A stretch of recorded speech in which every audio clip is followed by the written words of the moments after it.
realidad yo soy fundadora de la ONG Trato Ético Animal. Ahora estoy trabajando más desde la parte de fomento de políticas públicas, pero en, siempre de la mano con la parte de educación. Los pilares fundamentales de la ONG Trato Ético Animal son estos dos, ¿no? El fomento de políticas públicas de protección y bienestar animal, impulsar proyectos, nueva legislación, bueno, tratar de que la sociedad sea un poco más justa para todos desde un marco antiespecista. Y el segundo pilar es el de la educación antiespecista, y ahí es donde nosotros hemos desarrollado algunos proyectos de trabajo con la educación primaria, educación secundaria, y tenemos últimamente algunas intervenciones en educación terciaria también.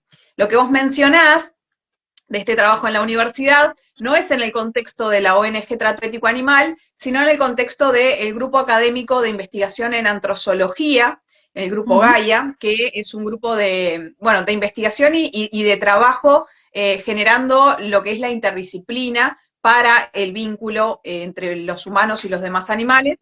Este grupo es un grupo conformado por psicólogos, sociólogos, bueno, con una fuerte impronta desde la etología. Yo ahí trabajo desde el activismo, pero fundamentalmente desde una perspectiva filosófica. Y sí tenemos algunos cursos de educación permanente, de trabajo en diferentes áreas. Venimos trabajando desde el 2022 en diferentes aspectos de la educación permanente. Hemos trabajado desde la Facultad de Ciencias, desde la Facultad de Psicología, desde la Facultad de Psicología.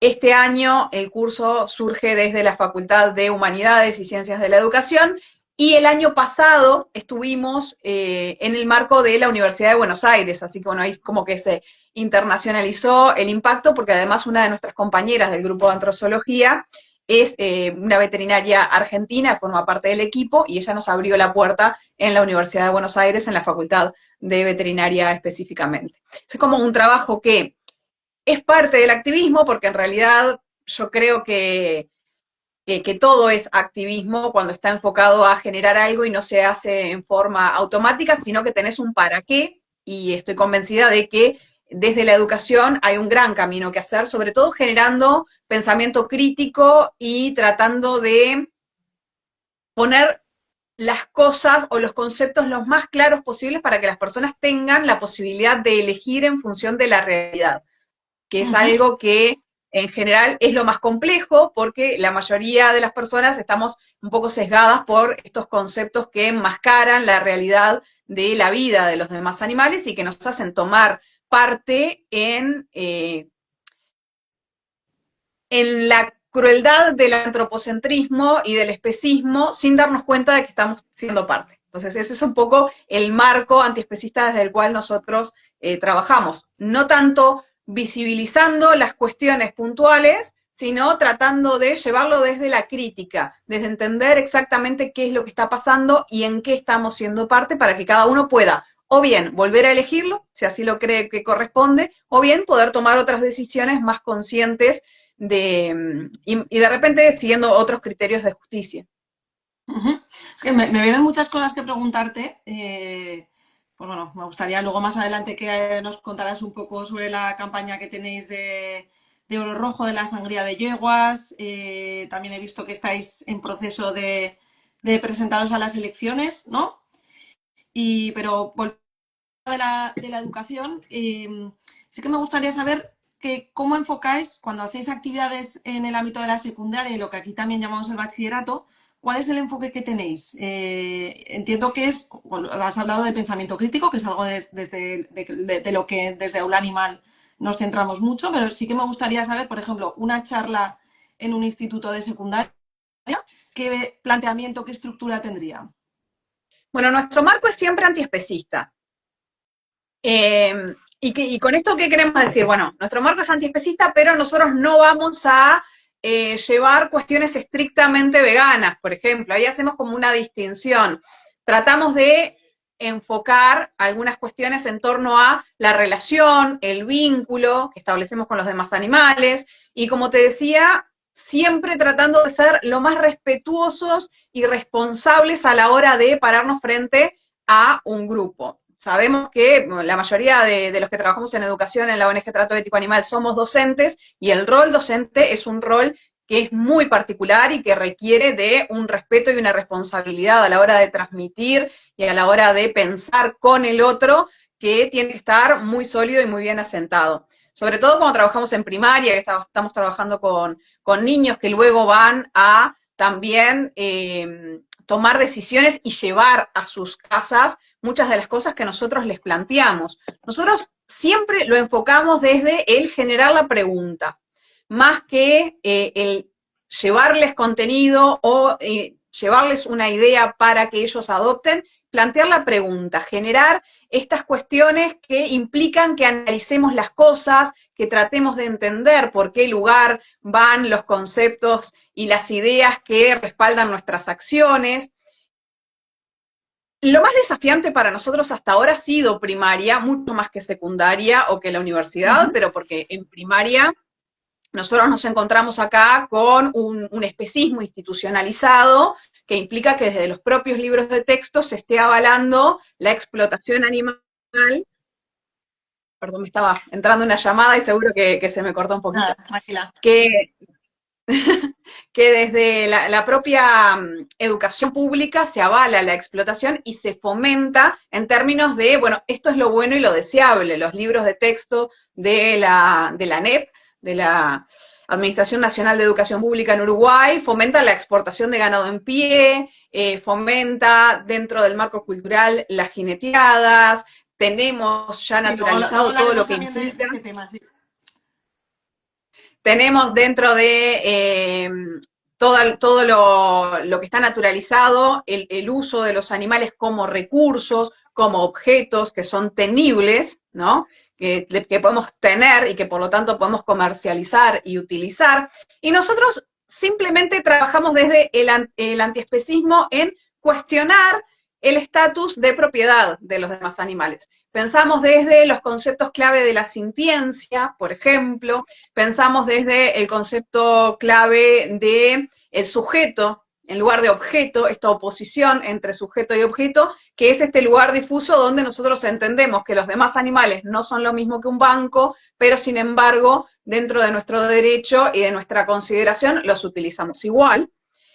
Y estas reflexiones luego dan lugar a preguntas de los estudiantes. En educación secundaria, nosotros tenemos varias charlas pensadas, unas desde un perfil más biológico, otros desde un perfil más filosófico, pero todas tienen que ver con la convivencia responsable y la consideración moral de los demás animales. Y el concepto de convivencia responsable nosotros lo sostenemos muchísimo porque acá nuestra legislación es de tenencia responsable.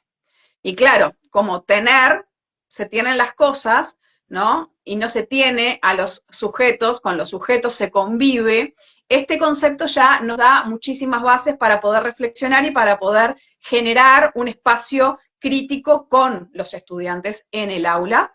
Eso lo abordamos desde, bueno, desde la ética, desde la filosofía, pero con unas bases biológicas muy bien asentadas. Ahí el equipo de etólogas que trabajan en la ONG es muy valioso, hacemos una muy buena simbiosis de trabajo entre filosofía, ética, psicología, bueno, arte también, llevamos algunas propuestas que tienen más que ver con el crear, con el plasmar ideas en murales, en dibujos, con juegos didácticos. Incluso hay un compañero que trabaja muy bien la parte de serigrafía, de cómo llevar y replicar este mensaje que implique que los estudiantes también se involucren.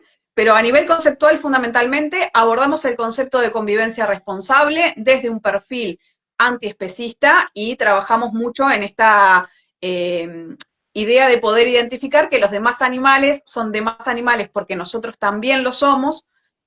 A veces cuesta muchísimo tiempo que entremos en esa lógica de esto es algo tan obvio que es imposible negarlo, somos animales, somos parte del reino animal, convivimos en el mundo con otras especies animales y como tal hay que empezar a analizar las diferencias que tenemos con los demás en cuestión de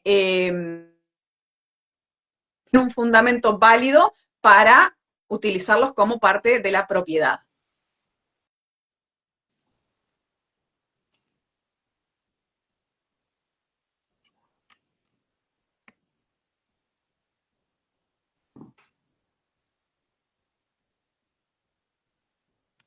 Ahí se cortó, ¿no? De nuevo me estaba entrando una llamada. Sí, se ha cortado un poquito, sí. Me voy a cambiar un momento de sitio, perdón, porque yo no sé si he podido ser yo, pero me voy a cambiar, ¿vale? Es un No, no, momentito.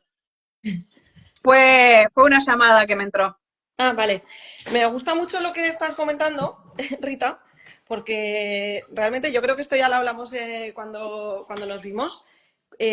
Como que coincide un poco en nuestros planteamientos respecto a que normalmente cuando hay una actividad de este tipo, muchas veces el alumnado o el profesorado lo que esperan que ocurra es que haya una confrontación con los temas más polémicos, ¿no? En vuestro caso pueden ser las jineteadas y en nuestro caso puede ser la tauromaquia, la caza o algunas cuestiones así, ¿no? Pero por lo que estás compartiendo veo que va más allá, ¿no?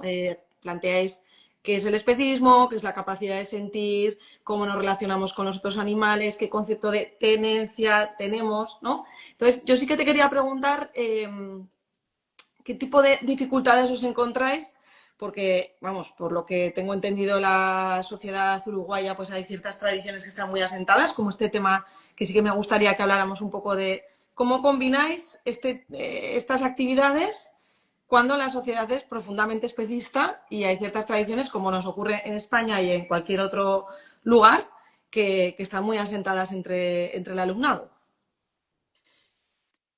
Creo que una de las formas que encontramos para sortear estas dificultades es no llevar charlas temáticas, ¿no? No irnos directamente al meollo del conflicto, ¿no? A un caso Sí. particular o a una campaña, sino tratar de, bueno, respaldar todas nuestras acciones en la educación con cuestiones que sean fácilmente comprobables, ¿no? Más allá de, nosotros somos muy cuidadosos con los supuestos o con el sesgo, nosotros tratamos siempre de llevar, por supuesto, un conocimiento situado, vamos a trabajar desde una ONG de protección animal, no somos objetivos en el sentido de, bueno, somos objetivos pero no neutrales, entonces, siempre tratamos de situar el conocimiento y además trabajar desde lo que se puede comprobar científicamente, ¿no?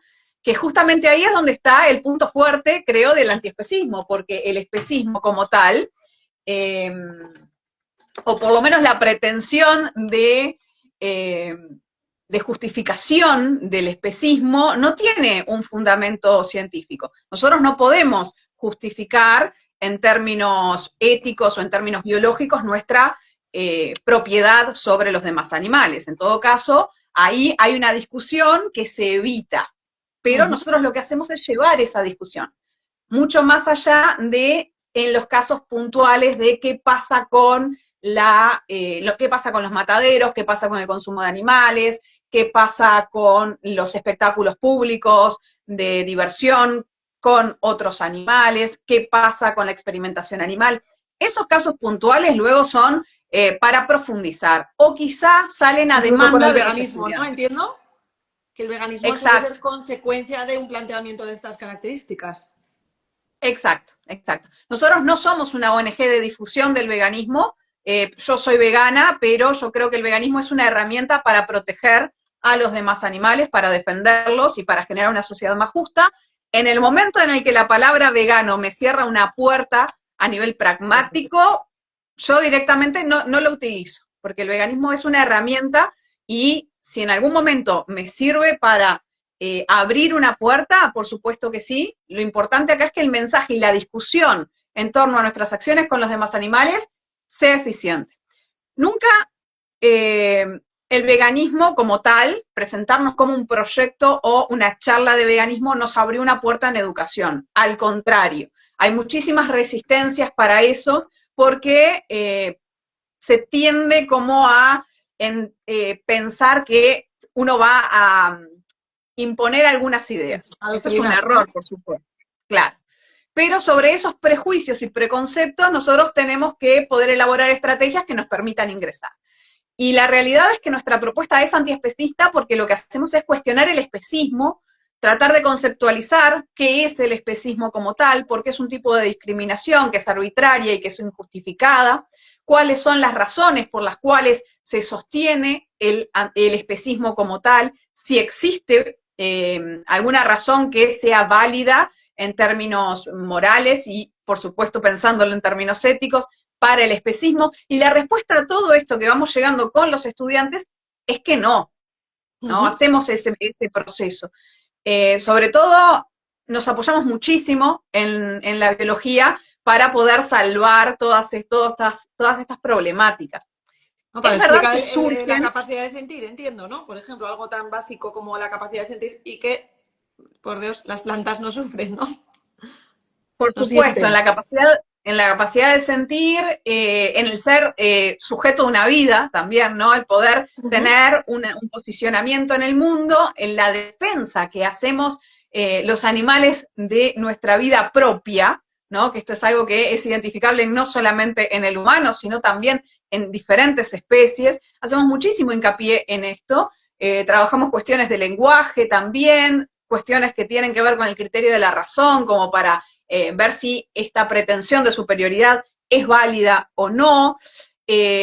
Por supuesto que rondamos todo lo que tiene que ver con el criterios un poco más religiosos, si bien no profundizamos tanto en esto, porque Uruguay es un país que es laico hace muchísimo tiempo, entonces casi nadie apela al criterio del alma como para distinguir a los humanos de los demás No, animales. Pero, tampoco. sin embargo, no podemos desconocer que en el resto del mundo se utiliza. Entonces, también lo analizamos un poco. Y siempre tratamos de conceptualizar el criterio de la sintiencia. Como te darás cuenta, es bastante más abstracto que las discusiones puntuales, pero creo que esa es una fortaleza porque antes de dar las discusiones tenemos que poder describir bien el marco en el cual estamos trabajando.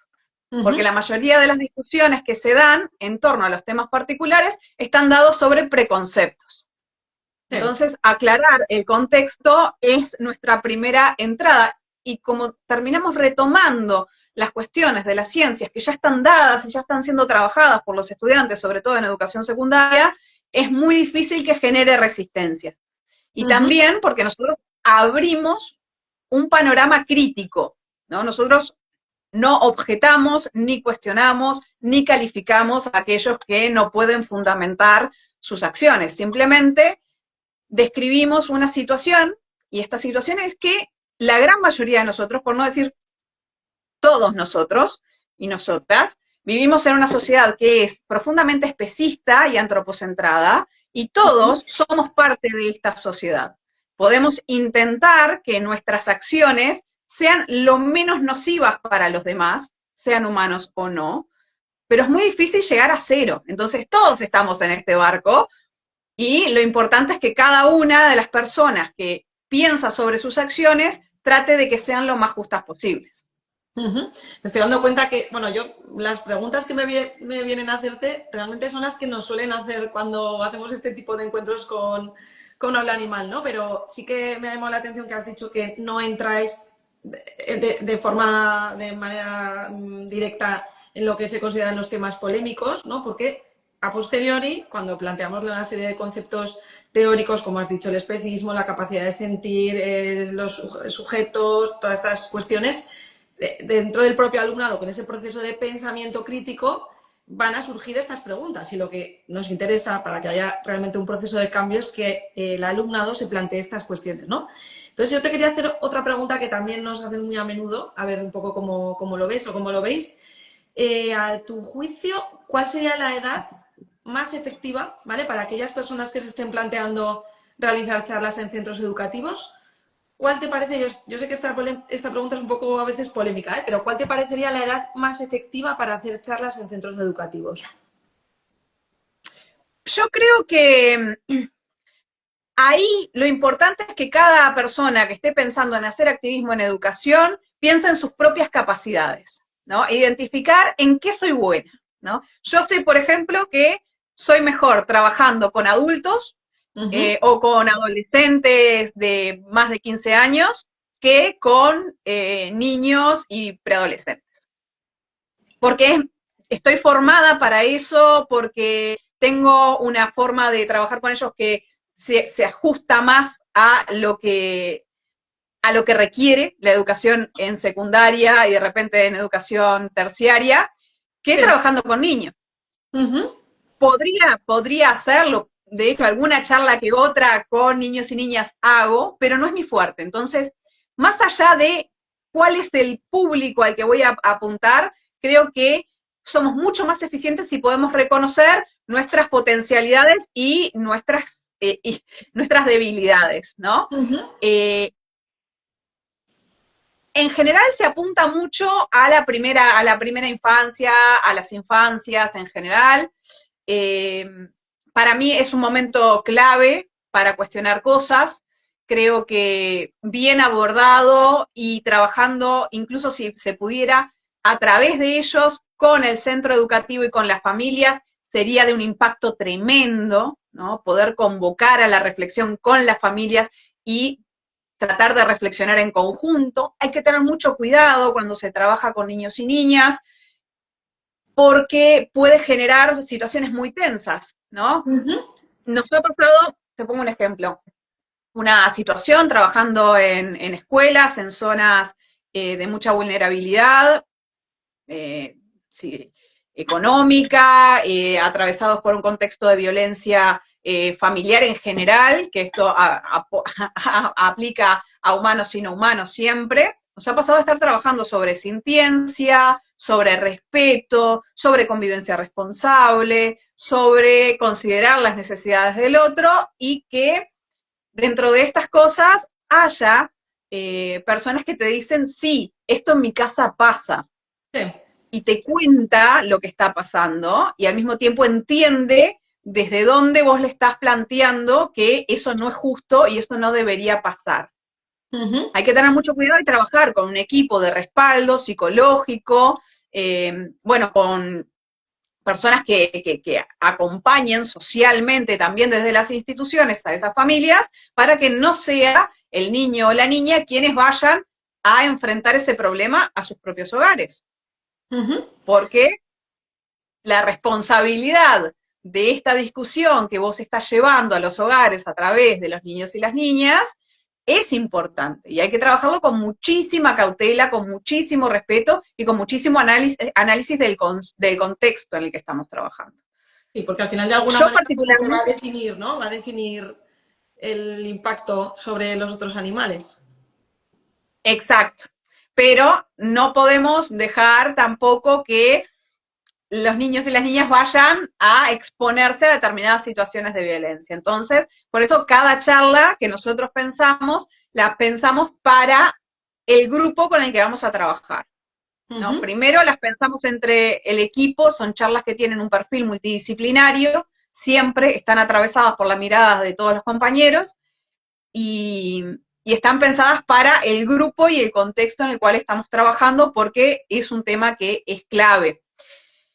Por eso nosotros hicimos, hace un año ya, hicimos un proyecto de trabajo que presentamos a la Administración Nacional de Educación Pública para empezar a trabajar desde el marco institucional. Esto está en proceso de análisis de la ANEP, pero es necesario que haya un respaldo de los equipos técnicos y multidisciplinarios e interdisciplinarios de las escuelas, de las instituciones, para trabajar sobre estas temáticas. El eje en esos casos siempre es el eje de la violencia, ¿no? Es el tratar de identificar la violencia y tratar de desnaturalizar algunas acciones que de a poquito se van internalizando y se van tomando como que son lo que corresponde o son lo que se hace y lo que está bien. Por eso, como el eje es la violencia y la convivencia responsable, tenemos que ser muy cautos también en cómo nos posicionamos, qué palabras utilizamos y qué mensaje podría entenderse de lo que nosotros estamos diciendo.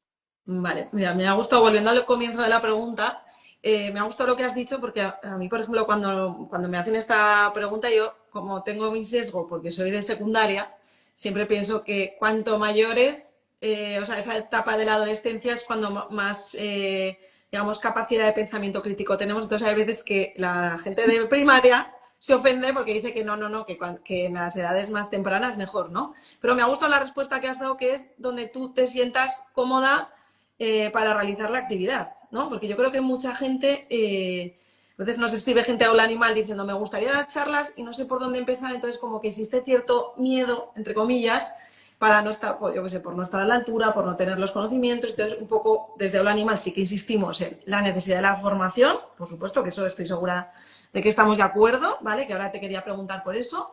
Y luego, pues, quiero decir, cualquier edad, si existe la posibilidad, es buena y tenemos que aprovechar siempre los cauces que tengamos para llevar este tipo de actividades. Respecto a formación del profesorado, yo qué sé, tú eres de filosofía, ¿no? ¿Crees existe algo de formación, de posibilidad de formarse en Uruguay sobre estas cuestiones o es algo como ocurre también aquí en España donde el profesorado tiene que buscarse las herramientas, leer por su cuenta y acceder a los recursos? Mira, es una pregunta preciosa porque también es algo en lo que nosotros hemos estado pensando y es en, bueno, cómo hacer para que estas cuestiones empiecen a calar también dentro de la formación secundaria, ¿no? Sí. Yo particularmente hago una adaptación, vengo haciendo una adaptación de mi programa hace mucho tiempo y en tanto que estoy haciendo la maestría en filosofía y específicamente en ética animal, eh, puedo fundamentar por qué trabajo en ética, específicamente el caso de la consideración moral de los demás animales. Esto desde hace un montón de tiempo. Actualmente y afortunadamente esta discusión empezó a calar dentro de los colegas también, ya hay una inquietud al menos por la temática, creo que va creciendo la temática, y el año pasado hicimos una primera charla en conjunto con la Inspección de Filosofía para otros docentes de filosofía sobre la cuestión animal específicamente, que ingresó oficialmente en los programas de filosofía. Creo que eso es interesante que ya esté por lo menos la necesidad de empezar a capacitarse sobre estos temas en caso de elegirlos. Por suerte los profesores de filosofía tenemos la posibilidad de determinar o hacer nuestro recorte propio del programa más grande, que es el programa amplio de filosofía, y dentro de ese recorte podemos elegir trabajar esto actualmente. Pero no hay una formación oficial. Es algo que hacemos en general, también en términos más activistas que académicos. Sí. Sin embargo, nos falta, por ejemplo, desde lo que sería la formación universitaria, la parte de filosofía, no hay ética animal en la Universidad de la República. No hay un área de ética animal. Es como algo que está ahí. ¿Viste cuando sentís que está como Sí. a punto caramelo, ya está por generarse, como hemos estado intentando que esta discusión se dé, y vuelta y media encontrás eco en algunos lugares mucho más Vale. que antes, Sí, aquí pero ya no la hay una tenemos formación. en la Complutense, con profesoras como Katia Faria impartiéndola, sí. Es genial eso, es espectacular. Siempre han sido una inspiración para nosotros realmente. Sí. Bueno, es que se me ocurren muchas cosas que preguntarte, ¿no? Pero eh, respecto a, no sé si ha habido alguna cosa así más que se te ocurra que querías comentar de educación. ¿Sentís que en el profesorado hay interés cuando realicéis estas actividades? ¿Hay recelo? Me vienen muchas cosas, pero tampoco quiero extenderme demasiado porque aún tengo otras preguntas. No, recelo en general no, pero porque nosotros no trabajamos mucho más a demanda esas cosas, ¿no? En general tratamos de llevarlo como, bueno, ofrecemos determinadas cosas, lo ofrecemos en las instituciones, por ejemplo, a las direcciones, nosotros ya estamos en el sistema trabajando como docentes y es algo que proponemos, el fundamento, al ser un trabajo crítico de reflexión que trata de ensamblar algunos contenidos que ya trabajan otras asignaturas y que no sea algo totalmente novedoso o que tenga un sesgo, es bastante más fácil de poder ir llevándolo. Ahí no hemos encontrado recelo. Sí nos ha sorprendido de repente que cada vez que ofrecemos algo, un curso o un acercamiento con docentes, hay muchos docentes interesados en capacitarse en esto o en que orientemos determinada búsqueda bibliográfica. Creo que hay mucho para informarse al respecto y que puede tener mucho, se le puede sacar mucho jugo a esa discusión, sobre todo porque la mayoría de los docentes no se cuestionan el especismo, no es que vengan desde un lugar activista o antiespecista, y Ujú. esa discusión desde ese lugar es donde es más rica la cosa, ¿no? Porque las preguntas son muy honestas y auténticas para entender, y es lo que también te obliga a seguirte formando, te obliga a seguir buscando nuevas miradas y nuevos enfoques para defender tu mirada, pero también para dejarte convencer por el otro, que esa es la clave del diálogo, ¿no? Siempre estar abierto a Ujú. que el otro tenga mejores argumentos y a que uno esté equivocado. Con esa apertura a que estoy convencida de lo que digo, pero capaz que vos tenés razón, convenceme, creo que es el mejor lugar desde el cual uno puede ir a plantear una temática y a exponer lo que uno piensa, Muy estando bien. siempre receptivo a las objeciones. Vale. Y luego a nivel de currículo en la ley educativa, por ejemplo, aquí en España, con la última ley educativa se consiguió introducir la cuestión, la alusión a los animales sintientes en los diferentes currículos, pues desde el ámbito de la filosofía, de las ciencias sociales, ha ido como poco a poco colándose el tema para que de alguna manera haya cierta obligatoriedad de que esté en el currículo. ¿Cómo está el tema ahí en Uruguay? Bueno, por el momento no, por el momento esta discusión no está presente. Ujú. Eh, no hay nada que especifique que tenga que estar en términos de obligatoriedad. Es algo que nosotros creemos que es deseable, pero que hay que trabajarlo con muchísima responsabilidad también. Yo en lo personal creo que tiene que haber previamente en la formación docente una capacitación y por lo menos el poner en tela de juicio el especismo como tal, desde la formación docente, antes que pensar en instaurarlo en la Introducirlo. currícula, porque si no lo que puede pasar es que obligatoriamente tengan que tocar un tema que no esté problematizado en términos críticos y que el mismo rol del docente termine avalando cuestiones que no son las más propicias para reflexionar esta cuestión. Que sea casi Entonces ahí, contraproducente, ¿no? Como ha ocurrido con el tema del feminismo, ¿no? Que cualquiera, entre comillas, puede tratar en el aula el feminismo, la igualdad y, bueno, en fin. Sí, pero con el tema de los animales. exacto, Exacto, el otro día lo exacto. hablamos que precisamente educar en el respeto a los animales no es fomentar ser amante de los animales, es algo mucho más profundo, ¿no? Es algo Definitivamente, muy diferente, vaya. definitivamente. Uno no tiene por qué tener una afinidad con otras especies para respetarlos, ¿no? Así como nos pasa entre los humanos. Sí, Nosotros no nos queremos entre todos, pero sí necesariamente tenemos que respetar la vida y la dignidad y la libertad de los demás, ¿no? Son normas básicas de convivencia entre sujetos sociales. Y ese es el rol que nosotros defendemos para los demás animales. Los demás animales son sujetos en una sociedad que compartimos con ellos y no propiedades que están a nuestro servicio y para nuestro beneficio. Y retomando algo que vos mencionaste, Pilar, que me parece fundamental, que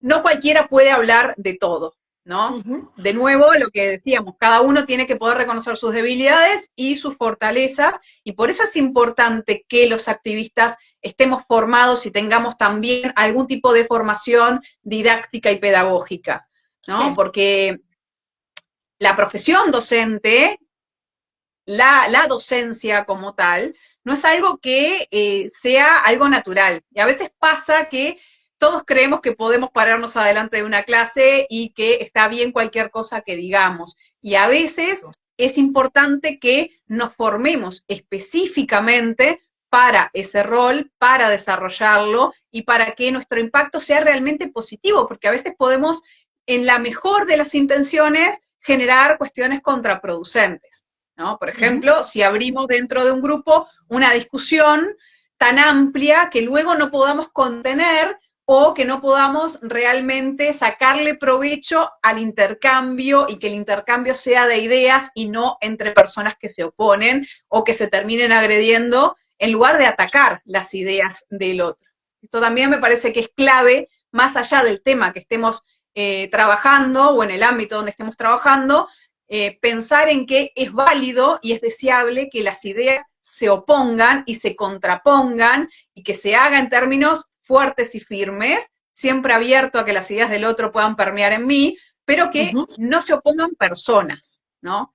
Y si no, si esto no pasa, hay que seguir trabajando para que pase, porque si no los diálogos no son productivos y estamos en una lógica que no termina siendo educativa ni termina siendo eficiente para la convivencia social. Bueno, muy interesante todo lo que nos estás contando, Rita. No me quiero extender demasiado porque luego quizás puede ser que haya tiempo para preguntas o alguien que quiera participar, pero sí que te quería preguntar, antes de ir a la última pregunta, por un tema que sé que lo trabajas mucho, que es la sangría de yeguas, la campaña que estoy hablando de Oro Rojo, que aquí en España, bueno, pues tenemos otro tipo de tradiciones. En el caso de las jineteadas no lo tenemos de esa manera exactamente, pero sé que es un tema muy candente, muy polémico en Uruguay. Entonces, si nos puedes contar un poco el trabajo que estés realizando o explicar un poco en qué consiste estas jineteadas, ¿no? Y la campaña que estáis desarrollando. Bueno, empiezo por el caso de las sangrías de yeguas, que es bien particular y es un tipo de campaña bien situada. Lamentablemente, Uruguay, en conjunto con Argentina y también Islandia, pero Uruguay y Argentina hacen punta Islandia. en esta cuestión que se llama, Islandia. Islandia, Ah, vale, no lo había oído.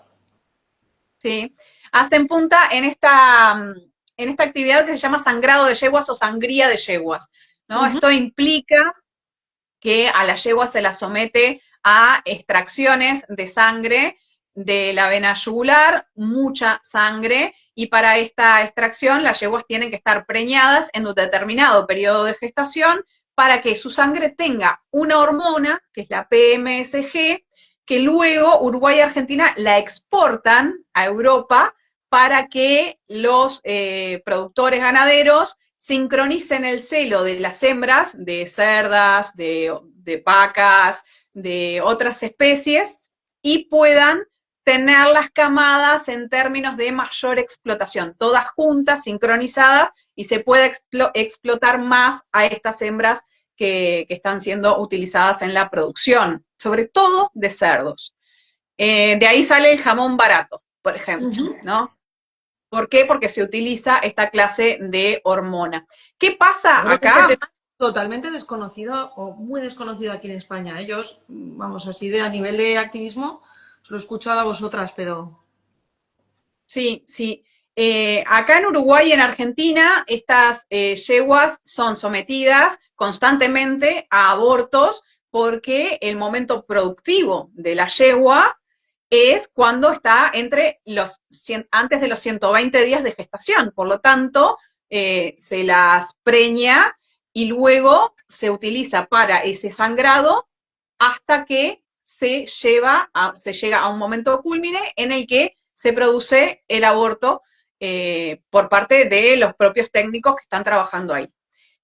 A las yeguas esto les provoca algo que es indescriptible a nivel físico y también a nivel emocional, que es absolutamente insostenible. Es un nivel de crueldad máximo que Uruguay y Argentina, que dicen tener un gran valor por el caballo como símbolo patrio y de reivindicación, yo creo que es insostenible y que además nos debería dar vergüenza como país que esto esté sucediendo.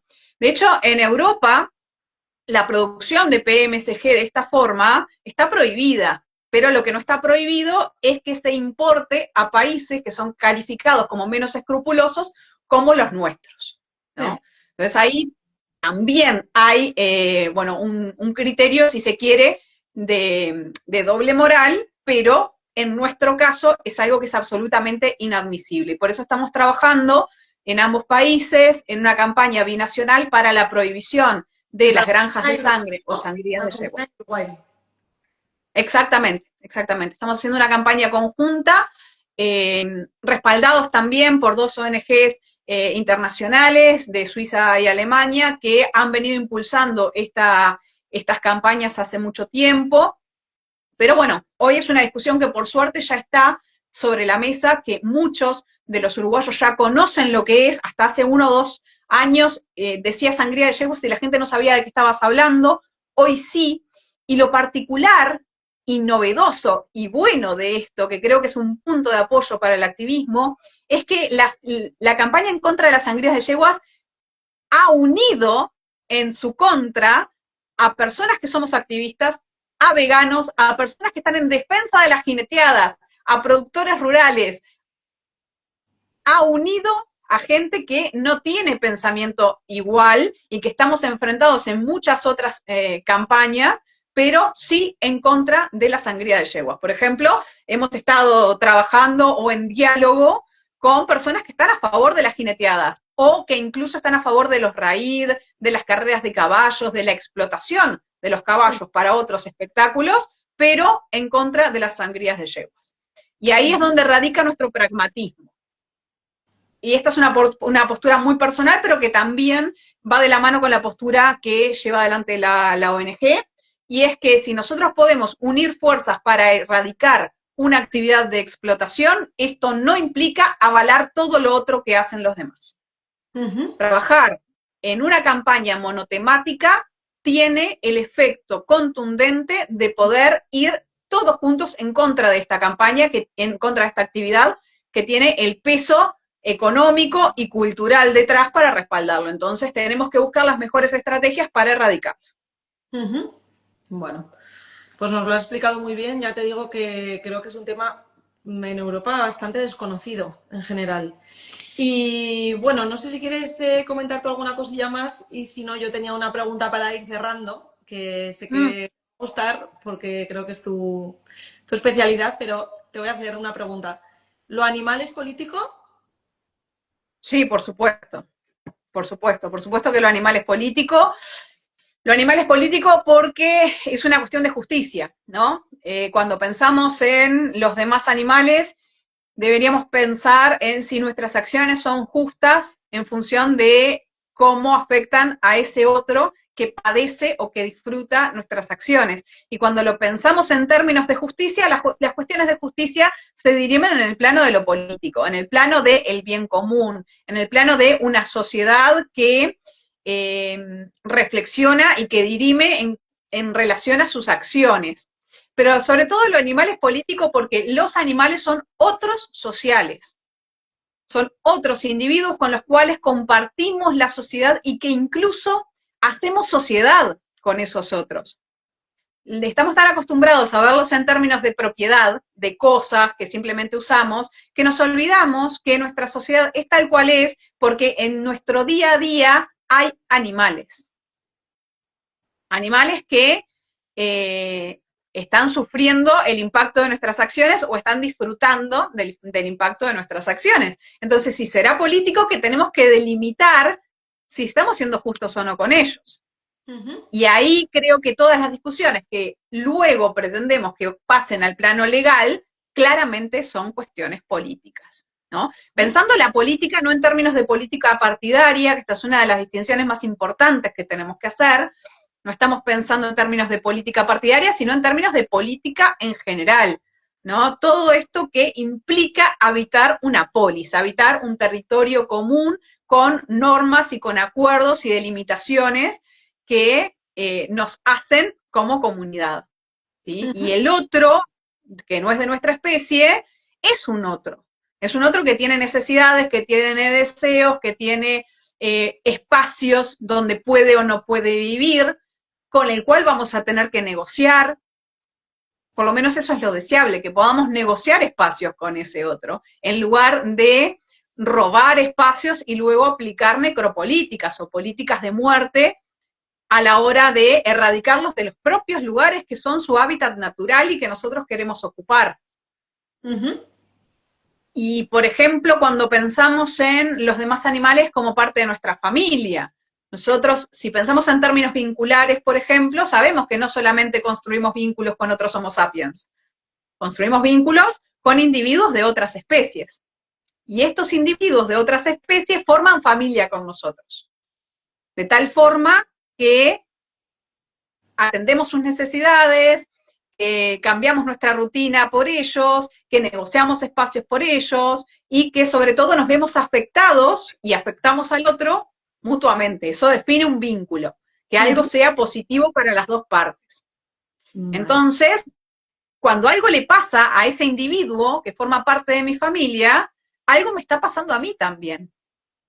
Reconocer a los demás animales como miembros de la sociedad y que por lo tanto sea un tema político implica respaldar mi propia emocionalidad y mi propia toma de decisiones como individuo político. Yo definitivamente no me encuentro en la misma capacidad para desarrollar una tarea si estoy atravesando un duelo porque se murió un miembro de mi familia que si no lo estoy haciendo. Correcto, Sin sí. embargo, el duelo por la muerte de un animal no humano en mi familia no se me reconoce. Esto lo Y esto es estuvimos un tema hablando social, cuando fuimos, sí. esto es un tema social que necesariamente se tiene que discutir. ¿Cómo Ujú. me afecta a mí esto? ¿No? ¿Qué rol cumple ese otro individuo de otra especie en mi familia? ¿Qué rol debería cumplir? ¿Es justo que nosotros, por ejemplo, tengamos a alguien encadenado en el patio de nuestra casa con cadena perpetua? En términos de justicia, ¿se puede sostener esto? Todas estas discusiones definitivamente son discusiones políticas, ¿no? Y son discusiones que deberían darse sin tener en cuenta criterios como la raza, el género o la especie, sino Ujú. simplemente tenerlo en cuenta en función de un otro con el que hacemos sociedad.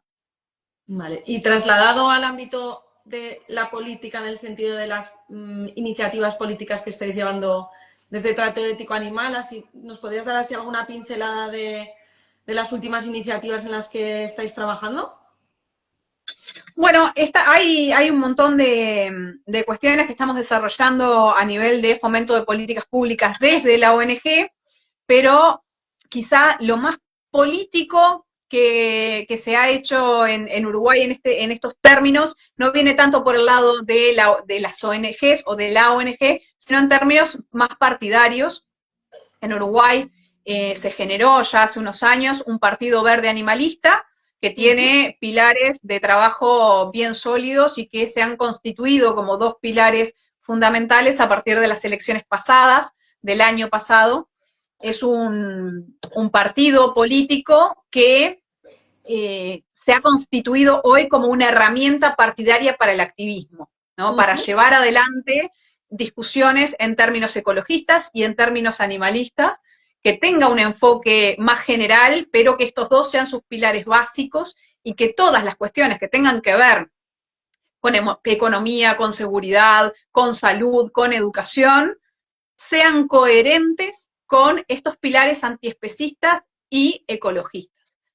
Ujú. Y esto es algo que estamos generando siempre en términos activistas, porque en realidad lo que pretendemos es un cambio social en función del bien común y que ese bien común incluya a todos los animales, pero que tiene la pretensión de abrirse paso a lugares de toma de decisión, Ujú. que en definitiva es donde se dan las grandes discusiones y donde se disputa realmente el partido para los demás animales, ¿no? Ahí es donde se establecen las leyes. No es el único lugar, porque el activismo que se hace en la sociedad civil, que se hace en la calle, que se hace en las redes sociales, es fundamental. No hay movilidad a nivel de legislación si no hay una sociedad crítica y consciente.